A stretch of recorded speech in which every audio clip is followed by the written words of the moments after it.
Bombardement pacifique à coups de pétales de fleurs. C'est la méga-teuf chez les Jains. La minorité religieuse la plus riche du sous-continent indien célèbre la restauration d'un temple millénaire entièrement bâti de marbre blanc.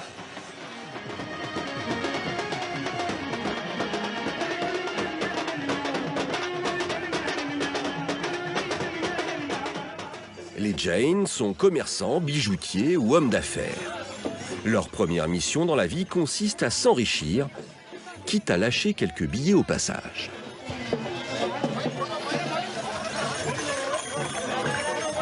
Et moi? Notre Dieu a donné aux pauvres toute sa richesse.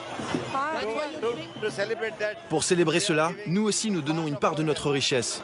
Car les Jains pratiquent un culte paradoxal. Faire fortune y est très bien vu, à condition de se dépouiller en fin de carrière des richesses accumulées. Prenez cette bande de va-nu-pieds pouilleux drapés de blanc au centre de la procession.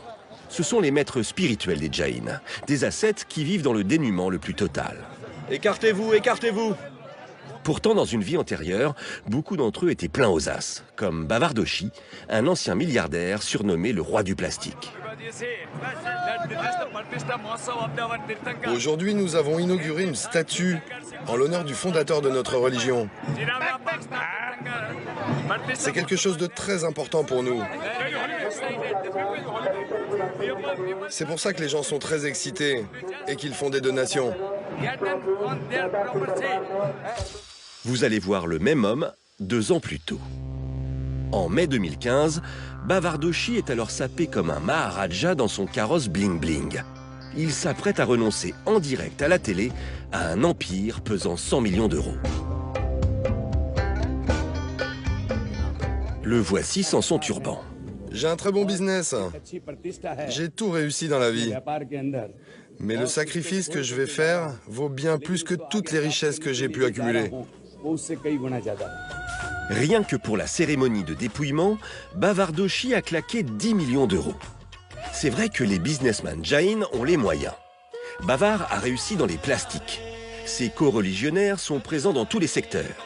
Les Jain ont notamment pris le contrôle du commerce planétaire des diamants. En revanche, leur spiritualité vieille de 3000 ans, proche du bouddhisme, pourrait séduire un zadiste. Respect radical de la nature, pas de viande ni laitage, les Jains sont des pionniers du véganisme. À la fois écolo et matérialiste, leur éthique de vie fait écho aux contradictions du monde occidental.